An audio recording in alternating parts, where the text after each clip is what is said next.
ကျမနာမည်ဘယ်လိုလဲ ဒီမှာနာမည်ဂျူဂျူမဂျူဂျူလို့ပြောလိုက်ဘယ်ညက်နာပါညာတယ်ဒါသုံးထား2လ3လပဲရှိတယ်ဟုတ်လား နယ်လာ အဲ့လိုမျိုးဆိုရင်ဒီအဖြူကကြောင့်လောက်မောက်ဖတ်နေပေါ့နော်အဲ့လိုမျိုးဆိုကာလာရောင်လင်းနေတောက်နေပို့ပြီးတော့မဖုံးနေပေါ့နော်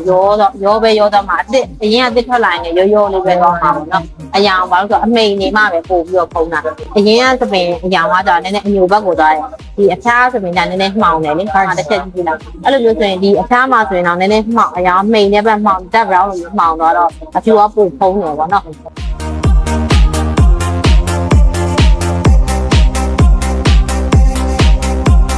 ဒါပေမဲ့ကောက်နေပါမကြိုက်ဘူးလားအကောက်နေတဲ့ဘူးလားကောက်ကြည့်လေအရင်နှုတ်ပါမှာပိုနှုတ်ပါမှာ